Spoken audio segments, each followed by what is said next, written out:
नमस्कार। सेबी सहारा केस की सुनवाई 24 जुलाई 2026 को हुई थी, जिसके बारे में मैंने एक आंशिक अपडेट, जो लाइव अपडेट मेरे पास आया था, एक संक्षिप्त वीडियो बना करके आपके समक्ष में पहले ही रख चुका हूं।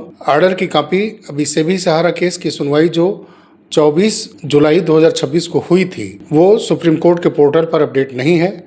वो जैसे ही अपडेट होती है उसके बारे में एक विस्तृत एनालिसिस आपके समक्ष हम रखेंगे। कुछ दिन पहले कई महत्वपूर्ण गिरफ्तारियां सहारा ब्रांच मैनेजर्स के हुए हैं। ये छत्तीसगढ़ का मामला है। देखिए, आप पहले निवेशकों से धोखाधड़ी के मामले में 3 साल पहले से ये फरार ब्रांच मैनेजर विजय कुमार सर्राफ गिरफ्तार हुआ है और ये 22 जुलाई का प्रिंट मीडिया के अंदर ये समाचार प्रकाशित हुआ है।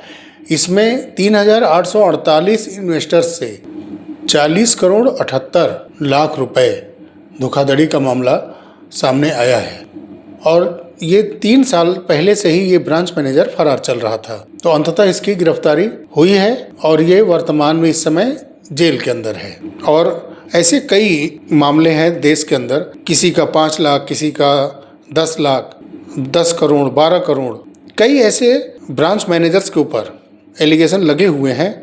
ऐसा ही मामला जनवरी में एक आया था विकास भटनागर का। उसके जरिए इन्वेस्ट कराया गया 14 करोड़ 36 लाख रुपए और वो फरार हो गया। जब इन्वेस्टर्स उसको तलाशने लगे, मुकदमा हुआ, तो ईओडब्ल्यू ने उसको पंजाब से जाकर के गिरफ्तार किया था। और इलाहाबाद हाई कोर्ट के अंदर 28 जुलाई को विश्व भारती जन सेवा संस्थान की तरफ से जो पिटीशन लगाई गई थी कि जो प्रॉपर्टियां यूपी गवर्नमेंट के अंदर में आती हैं, जो कि पहले सहारा शहर में थी, उन प्रॉपर्टियों की जो नीलामी होकर के पैसा आएगा वो सोसाइटीज़ के मेंबर्स का है, क्योंकि वो शेयर धारक हैं उन प्रॉपर्टियों की। यानी सोसाइटीज़ के पैसे से जो प्रॉपर्टियां बनी हैं उस पर निवेशकों का भी हक है।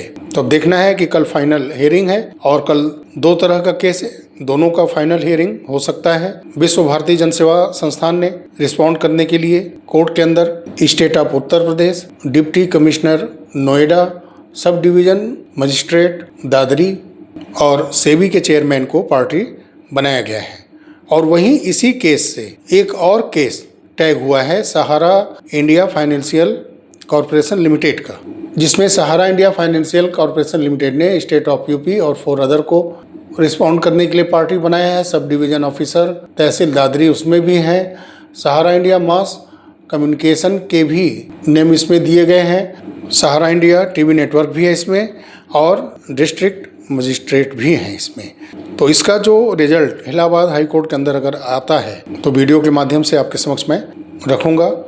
और वहीं पटना हाई कोर्ट के अंदर विश्व भारती जन सेवा संस्थान के ही तरफ से एक पिटीशन लगाया गया है, जिसका सुनवाई पहले 23 तारीख को था, फिर 24 तारीख को हुआ और फिर उसको 30 जुलाई को लिस्ट किया गया है। फॉर एडमिशन के स्टेज में है वो केस।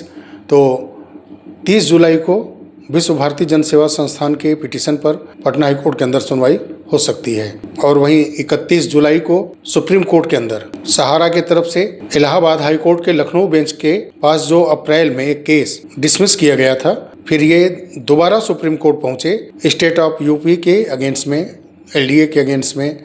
तो उस पर 31 जुलाई को सुनवाई होनी है। तो जुलाई और अगस्त में लगातार महत्वपूर्ण सहारा से संबंधित केस सुने जाने हैं देश के विभिन्न अदालतों में भी। तो वही 24 जुलाई 2026 को सुप्रीम कोर्ट के अंदर जो सेबी सहारा केस की सुनवाई हुई है, उस पर कोई और टिप्पणी करने लायक इस समय नहीं है, क्योंकि जो लाइव अपडेट था वो मैं आपको बता चुका हूं और उसमें बहुत कुछ ऑर्डर में आना बाकी है कर्मचारियों से संबंधित। वो ऑर्डर की कॉपी आने के बाद ही स्पष्ट होगा। तो चलिए साथियों, मिलते हैं अगले वीडियो में। तब तक के लिए नमस्कार, जय हिंद, जय भारत, वंदे मातरम।